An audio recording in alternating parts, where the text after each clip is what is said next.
And now, let's meet your Pangea Sports panel. Producing the show from Northampton, England, Liam Wadi. On the scenes talent from France, Nelly Cholokovsky. And your host from Guayaquil, Ecuador, Jota Pei. And from West Islip, New York, Vinny. What's up, everybody? Welcome to Pangea Sports. My name's JP. And I'm Vinny? No. Oh, Liam. What's up, Liam? How's it going? Welcome to the show. Apparently, I'm Vinny Cacavalli. Now, unfortunately, Vinny Cacavalli cannot be with us this week. Why is he? I think he's out doing golf, working on his stroke. He's gone to South Carolina to work on his golf swing. Do you want to know why? Because he whooped him in mini golf. We had a mini golf tournament, and his putting is absolutely tragic, horrendous. Horrendous. So, Vinny, while you're in South Carolina, mate, work on your putting, work on your swings, and hopefully one day you might be able to give us a game at mini golf. I'll actually try next time too, maybe. Yeah, we might try.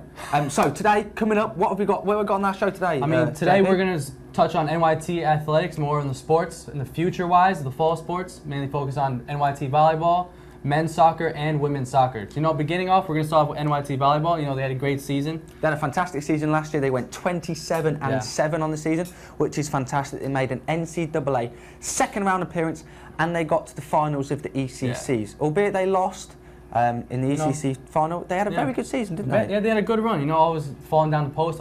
Post is always a tough team. You know, it was a good game.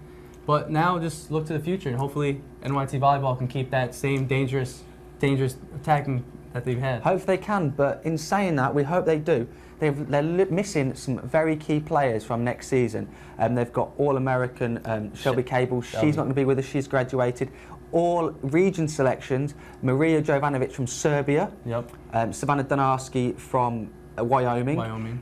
Honourable mention: Kelly Brown from Queens, New York. And we've also got Katrina Stretvenovic, another Serbian. They're all graduating seniors, a big part of the starting lineup. How important were they last year? It's incredible. You know, those were the main players. When you play NYT volleyball, those were the players that other teams were scared of. That's what they were worried about. They were thinking about, how do I stop Shelby from getting those serves? Like all those spikes, you can't. I don't honestly think it's going to be very hard to replace that. Yeah, it's going to be. I don't know. It's going to be very hard to replace that. They're having 3 or 4 returning players from starters from last year. They've got 2 liberos, 2 defensive players, Taylor Pulley from Missouri and Becky Sayers from Long Island, New York. And also they've got centre hitter Kate Brock from New Jersey. They're all returning next year. Those are the only 3 players that started last year that are returning. So it's going to be tough. It's going to be very tough. They've got to go for a big recruiting class. I'm focusing on recruitment. You know, going NYT volleyball, they're definitely going international with this because, you know, it's got to be a quick turnaround for this. They can't afford to bring players in that they need to work on, and they need time to do that. They want players that can come in and can fill those boots. That's most of their starting lineup has left. So recruiting is very key. They've got some players that didn't start much last year, so hopefully they can fill the shoes of the big players. Like Shelby Cable was a defensive player and an offensive player. So yeah, we caught up with the volleyball manager, the Coach Wasmus. We actually got an interview with her. On the scenes reporter Nelly, producing today in the box over there, looking gorgeous as ever. Always, as always. She caught up with Coach Wasmus, so there she is there. Look how beautiful she is. She's gorgeous. She's finally with us in the studio. Let's have a look. Let's have a look how they got on together. You lost big players from last year, so how does it affect your starting lineup? Well, we're probably going to have a very new starting lineup. I only have 2 starters coming back in the middle, Kate Brock and on the barrel, Becky Sayers. So we've lost both outsides, 1 middle, and both right side players. So there's going to be a brand new lineup out there this year. Okay, so how important is your recruiting going to be to keep volleyball at the level they are? Well, we're hoping to stay at the level we've been at. We've been very fortunate to have good seasons. We did not want to wait to have to bring in all these new players come the signing date now, so we were fortunate enough to have 3 players sign with us in the early signing period in the fall. We had another young lady from Romania join us in January, and we've just issued 4 additional national letters of intent to 4 new players. So we're looking to bring in 8, and it's an excellent recruiting class. Outstanding volleyball young ladies. Coach, okay, so that was the interview with Coach Wasmus. as she said, she's already signed a lot of players. She got Mainly 3 in the fall, and she got some after in the spring season. So it looks like she started the process very early to make sure. So it was obviously in the back of her mind. She knows she was losing those players. She said she needed some big outside hitters. Now we have to correct her. Taylor Pulley was not mentioned in there, but she was a start in Libero for the start of the season, and she played a lot of the games off defence. Yeah, we were there. We were there. We watched them. Yeah, of course. We love volleyball. Volleyball is an excellent sport. Very entertaining. Now, also, why is it our favourite sport? I know you're asking. Come on, you know the answer. Personally, those shorts are amazing. That's why we're there. So, what I want to know is, why do you love volleyball? Tweet us at Globesville, maybe some Pangea pictures. Sports. Yeah, if you've got any pictures of your favourite volleyball players, let's say, maybe it might even beach volleyball. Yeah, we like all forms of volleyball. So let us know on Instagram, Twitter, Facebook. Let us know, and hopefully we can share some of our thoughts with you. Also, we're starting an intramural volleyball team next fall, so if you guys want to try out for our team, send us pictures of you in your shorts. You can be anyone. You can be a boy, a girl, a gorilla, an alien. As long as you're looking in some shorts, it's fine. It's fine. We'll take anyone. We're not picky with our selection. We will. So all jokes aside, they need some outside hitters. They do. They need another inside hitter to go with Kate Brock, and they need some defenders because they lost Sarah Stein as well, another key defender and her serve. I do not know how she does it because I'm not a volleyball player, but she knuckles it like no one I saw in the East Coast Conference at all. It was all over the place. It was hard. I don't think I could even return that. But then again, I'm probably rubbish at volleyball because in England we don't play volleyball that much. So moving on, something that we know personally we can give a bit of insight is men's soccer next year. Men's soccer, football. Football, yeah. Mum, if you're watching, I'm sorry, I had to call it soccer or most people wouldn't understand it, but it is really football. Don't disown me just yet. So, overall, we had a good season, didn't we? Yeah, we had a decent season. I would say not at the expectation we wanted with the talent that we have. With the talent we have, we look at it, it's a pretty disappointing season. Losing first round NCAAs for the second year in a row. And we didn't even make it into the East Coast Conference this year. We went 13-5, which if you look at it from the outside, a lot of people said to us, "Oh, you had a fantastic season, went 13-5." Not good enough for us. With the players that we've got, we lost 4 very key players from this season. We lost All-American Vinny Cacavalli, who I'm sitting in for now. Should be here, but Very extremely talented player. Extremely talented player. Crucial player for NYC. One of our captains. 4 years now. Played since he started his career here. He potentially could be going professional, which is fantastic for NYT and Athletics. He's flourished on the edges. He's going to some professional clubs in America and trying to get himself out there. Yeah, good luck to Vinny Cacavalli. So we wish him all the best. He should be working on his football, but he's working on his golf at the minute. But all good footballers play golf, so you need both of them to be a good footballer. But also, who else? Matt Didonna. Matt Didonna. Talk about how good Matt Didonna was for us. Very, very dangerous. There's at times where we were let down. We could find that last edge to get a goal, but Matt Didonna came through and always scored a very important goal. Some struggles with the confidence, but when he was out there, it's a top game. He was a very dangerous player, and he's going to be a big hurt for us missing him next year. Yeah, he did score a lot of goals for us. I think he's in the top 8. I know he's definitely in the top 10 goal scorers in the history of NYT. Fantastic player. The Didonna shuffle is the best thing in the world. In the changing room, he'd do the Didonna shuffle, his little dance move. Then he does it on the pitch. He takes it past people like I've never seen people do. His left foot is a rocket Hervey Valcourt as well. Also controlled the midfield. Excellent ball control. Great vision. Scored a few goals for us that were important goals as well. Very good goals. I remember his goal in our sophomore year against LIU Post. Yeah. That rocket from 30 odd yards out. That was a great win. 3-2 win. Yeah, fantastic player. And we also at the back. Mathieu Jean-Baptiste, our rock at the back. The centre back Frenchman. Aerial presence. It still blows my mind that he's human. I really don't think he's human. He's got legs like a horse. You do not understand how big his legs are. His legs are like tree trunks. It's like both of my legs put together is probably one. Basically, if you met him in a dark alley, you'd start running. You'd start running. You just get out of there because you don't want anything to do with him. It's impossible. But a great footballer. Yeah, a great footballer. Not only is he physically talented, amazing. He's got that on-field presence that he can go past people. He can control the defence, talk a lot. So we are going to miss him. We will need another centre half to step in his shoes. What else have we got? That's all the players that we've lost. Yeah. So what do you think we need next year? To take it to the next level. Next year, I really don't think we need that many more players. We have the talent. You see me to practice. We're losing a couple players, but we have people to fill in. We're a very talented team. We have some strong backup in the bench.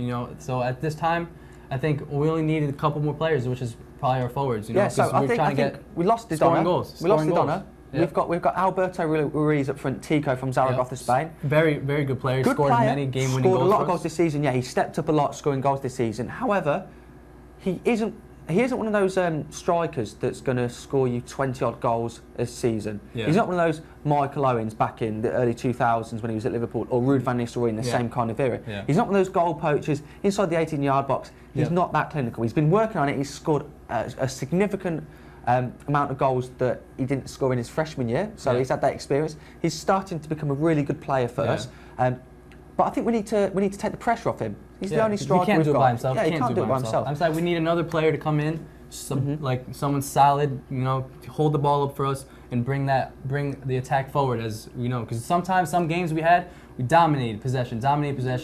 No one was able to come back and score, but like at the same time, that's what we lacked. We couldn't score in the last 5-10 minutes, and we would give up a goal, and that's how we lost to Dowling, which is very upsetting. Yeah, and Tico is a runner. He runs behind the defence looking for balls to go in behind him, and he can run onto, and then he can score. That's where the majority of his goals come. But we need someone that's a big physical presence in the box, that if a ball goes in, he can get up there and he can head it in. He can 6-yard box, half volley, tuck it in, like Ospo up front for LIU Post, one of our rivals. Fantastic footballer, the complete forward, as many people would argue, one of the best players in the division. So we need one of them. I think that's the missing link in our team now. Talking about teams that haven't got a striker, women's we're going to have to go over to women's soccer. Sorry, women's soccer didn't have the greatest season, did they? They were 6-10-1. How do you feel about their performances this year? And what let them down? Honestly, they're a very, very skillful team. Excuse me. It's just at some moments they lacked that edge. Many of their games were lost in the 5-10 minutes where they let up a goal. It was very disappointing. You take that away, even if you draw them, they can take more than half of their losses away. Yeah, and they were like they kept up with. We saw the game. They kept up with teams. They were skillful in the middle, and there's just this same thing with us. Like they lack that forward to get a goal to help them get those last 5 minutes. You know, instead of us giving up the goals in the last 5 minutes, we're trying to score in the last 5 minutes, and that's exactly. What we need. And if they score in the last 5 minutes and even just take it from a loss to a draw, maybe they can nick a goal in extra time, or they can get a draw, and that would significantly make their results significantly better if they can draw a couple of games instead of losing it.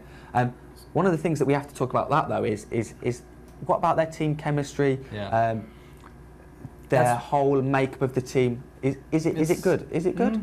Do we need anything else from them? I think the team is a lack of discipline. You know, they don't have that leadership out there to hold them together in the game. You can tell when they all have different mindsets. They weren't on the same page, and even their coach wasn't on the same page. You know, he couldn't able to communicate with their players thoroughly, and you know it's a big problem. So because even with the large recruitment class, a good large recruitment class, you know they had Antonia was very skillful, Sia was very skillful in the middle. You know, because they have the talent. You know, but still now they're losing a lot of players. So it's up to them to step up. They lost Wendy and Sina and Katie Boma and Raquel. Very good players from all starters. Wendy controlled the midfield. Probably the best player we had last year. And unfortunately we lost her. So I think Sia and Antonia can both step up in the middle. So I don't think we need to worry about the centre midfield. We don't need to worry about the defence too much. I think they just need to work on their positioning and how they work with each other. But apart from that, they're no nonsense. They're not like our defenders who are just trying to take people on. No nonsense, get it, pass on quickly.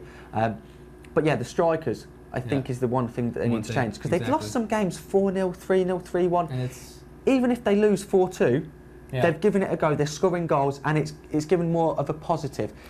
Even if they lose 4-0, if they score 2 goals, it's a positive they can take out of it. We let in a few goals, but at least we're scoring. Whereas if you're losing 4-0, it doesn't look as good. Talking about this though, we're sticking to football. The EPL, what did we talk about last week? What did I say about Liverpool? What did I say? Thank you. This man is like a psychic. He looked into the future. I don't know how you did it. I told you he was going to overcome. I said the score was going to be 3-2. Liverpool overcame Manchester City. Amazing game. If you didn't see that game, something wrong with you, but catch the highlights somewhere. It sets up the rest of this season perfectly. Perfect. First of all, Suarez, his little ball into Sterling within the first 6 minutes for the goal. Pinpoint precision. I don't care what you say about him on the field, off the field. The way that he plays is absolutely amazing. But what about Raheem Sterling with that cool and calm finish? Exactly. Taking on Vincent Kompany and Joe Hart.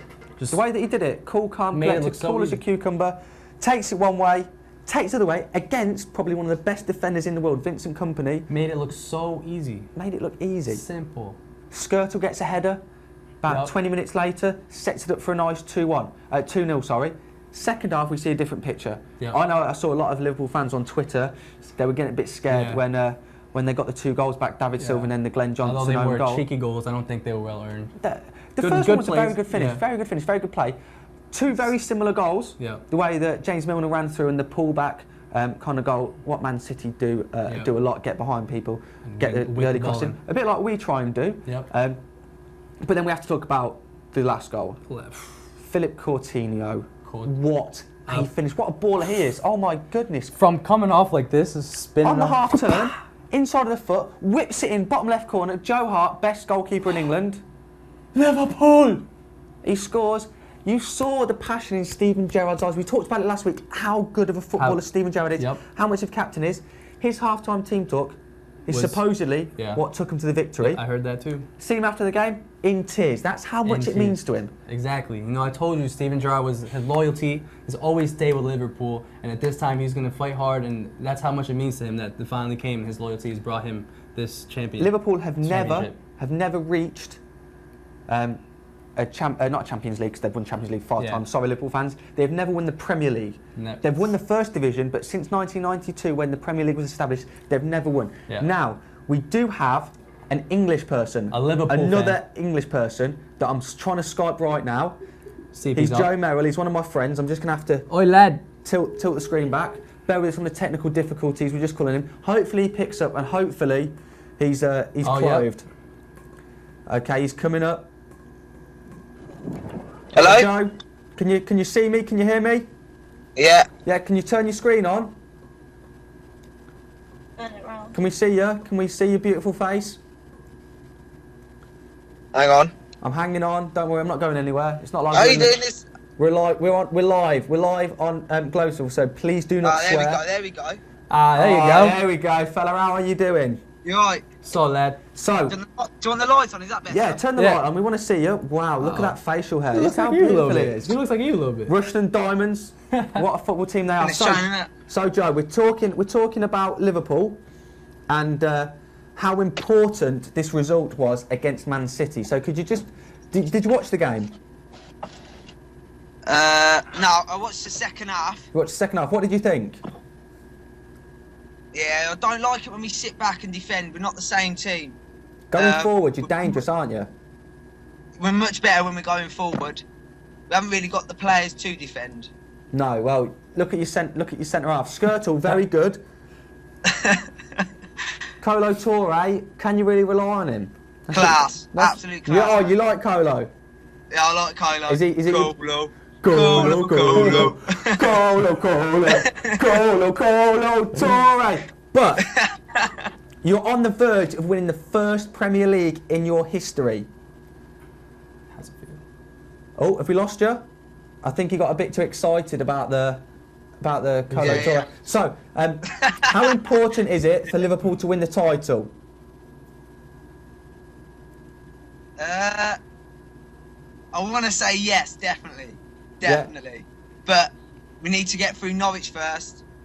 You could have harder runnings, couldn't you? A bit like Stevie G, mate. We've got to take one game at a time and get through them. So are you confident that you're going to win the league? Yes, mate. Yeah. Coming as a Liverpool fan, how do you feel about Steven Gerrard? How do you feel about him finally keeping his loyalty with Liverpool? What does that mean to you? I love him. He's my idol.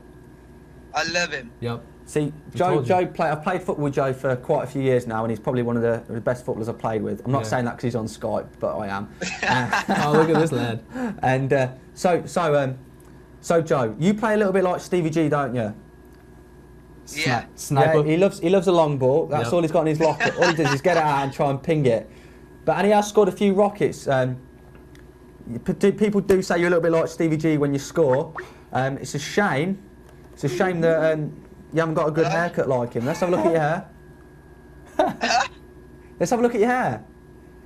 Look at that Barnet. Bad band at the minute, but I just finished training. Yeah, all right then. Well, thank you for taking your time. Good luck, and I hope Liverpool do win the league for your sake. Stevie G, thank you. G, mate. Right, mate, I'll talk to you in a bit, okay? Yeah. Right, see you later. Bye-bye, thank you. Bye. Well, as you can see, we've got someone trying to Skype me as well. Chris Taylor, let's see what he thinks about it. He's an Arsenal fan. Arsenal fan? An Arsenal fan, so... I want to see what he wants to say about Arsenal. Let's see what he has to say about Arsenal. This is going a little bit off topic, but we might as well, we've got the chance. What's up? Hello, Christopher. How are you doing? What's up, man? Right, yourself? So you're live. You're live on Globesville. So please do not swear. Okay. Okay. So we're talking about the Premier League and we're talking about Liverpool and Man City. You're an Arsenal fan. Huh? You're an Arsenal fan. How much does it hurt you to see Liverpool potentially winning the league? Doesn't hurt me a lot. I'd rather see them win it than City. You'd rather see them win it than City? True that. True that. Definitely. Definitely. What about Arsenal's chances of getting the Champions League? Are you confident? Not very. Not very. Give me a chance. What are you doing? Why are you walking around? Come on, this is serious. I'm going upstairs. It's going to get dark. So I'm what do you want thirsty. me to do? So you go to Arsenal a lot, don't you? You go and watch them a lot. Oh, are you still there? Huh? You go to Yeah. watch Arsenal a lot at the Emirates. How do you think they've been playing this season? Skillful, but not working hard. Not tracking back. Yeah. Annoying. Is this the best Arsenal team that Wenger could assemble, or do you think he should have spent a bit more money that's available to him? Although Ozil was a good pickup. How do you feel about Ozil coming to Arsenal? What do you think about his impact? Ozil's lazy. But Ozil's not what we needed. Who did you think you need? Because I saw Piers Morgan said he wanted Suarez, but do you think that was a realistic chance? Suarez would have done the trick. He's got a bit of venom in him. He wants it more than anyone else. Yeah. But we need more steel, more Flaminies, more players that are going to win you games just by working hard. Yeah. So what I'm getting from this is that you're not the biggest fan of Giroud. Oliver Giroud. No. Giroud's a workhorse. He's a workhorse, but is he the best striker you could have got? If we'd have spent the money that we spent on Ozil, no. Who would you rather have seen in an much Arsenal better shirt? with Ozil. If you could take anyone instead of Ozil, who would it have been? If I could take anyone else, Yeah, if you could have took anyone else with the money you spent on Ozil, who would you have got? up front, Yeah. Yeah. Benzema. Benzema, Ooh, I heard about that. yeah. Benzema. Good Yo, pick. he wanted to leave Arsenal. I mean, Real Madrid at one point. And I heard he was talking about going hints of Arsenal. But if you'd have got Higuain instead that you were linked to, Yeah, I think. would that have been alright? Would that have been good for you? Love to get Loic Remy. Remy would have been good, but he's not been playing well, has he? That's because he's not playing for Arsenal. Oh, that's it. Puts an Arsenal shirt on, he turns into Thierry Henry. And one more question for you, Chrissy, before we love you and leave you. Tottenham. Give us your views on Tottenham. Losing Gareth Bale. Not only losing Gareth Bale, Sherwood. Without swearing, Without swearing. I think he's ambitious, Sherwood. Yeah. He's not got a very strong side. Do you like where Tottenham are right now? Look at his Thierry Henry background right there. You see that? Legend. Do I like where they are? Yeah, do you like seeing them doing so badly as an Arsenal fan? Yeah, I guess so. I mean, not really concentrating on them. I'd like to see us progress more because they're forgotten, aren't they, now? They're out of it, Not anyone, are they? Yeah. Right, well, thank you for talking to us, Chrissy. I really Thanks, appreciate it. Thank you for taking your time Take out. care. Remember, follow us on Instagram, Twitter, Facebook, @Globesville. If you want to follow Chrissy, his Twitter handle is ctaylor1992, I believe, or something like that. Yeah. At 1992. Terrible banter, but amazingly good looking.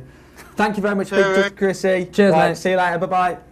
Thank you. Okay, so as we just learned, Liverpool are the hot favourites. Definitely. My goals for Liverpool, going to stay Liverpool. And then Arsenal. Dangerous. Arsenal's not, I don't think they're going to get the top 4. I don't think they're going to get top 4, so Arsenal maybe next year? Arsenal Everton for 4th place at the minute. It just depends on who performs best in these last couple of games. Yeah. Now, we're on the world stage. Barclays Premier League is possibly one of the best leagues in the world. Everyone knows about it. We have to talk about the biggest debate in world boxing. Money team. Manny Pacquiao recently just beat Bradley in a tough fight, but it was a unanimous decision that he won. And the post-match interview was all about Mayweather. Are you going to fight Mayweather? That's the only question they wanted. Now, his promoter ducked and dived out of the way and basically blamed it all on Mayweather. Yep. Do we need to see this fight? I think the whole entire universe wants to see this fight. Of course they do. It's going to happen soon. The only problem is, the money. People, the businesses are just controlling the sport, and that's all they care about is money. Like, all they care about is money. Does Floyd Mayweather need any more money? He does not need any more money. No, he's a money team. So. Neither does Pacquiao. Neither of them need the money. They're just greedy. Yep. Boxing fans around the world want this fight. Yep. It may not live up to the hype. It may not live up to the hype, but they just want to see those two get in the ring just to see what's happening. You're here to entertain. You're in boxing. You're here to entertain the world and put on that amazing fight, because I know that would be a crazy fight. Yeah. So it'll be a very good fight. It's going to happen soon. It would draw in so much money just because it's been talked about for so long. What is it, like 5 or 6 years this boxing match has been scheduled for, or people have been talking about it. So we need to see it. Right. Bearing this in mind, if you could see any fight between any two fighters, no matter what year it is, so you can put any boxer from 1960 with 2010, who would you pick and why? Definitely Mike Tyson versus Ali. That would be a crazy fight. That'd be just because those are two people who aren't human, and they would just a prime time Ali versus a prime Tyson. Yeah. Would you go with Ali or would you go with Tyson? That's tough. That is a tough decision. That is tough. I don't know. If you want to weigh in on the debate, at Globesville, #Pangea Sports, tell us who you'd want to see fight who, and who would you think would win out of a prime Tyson and a prime Ali.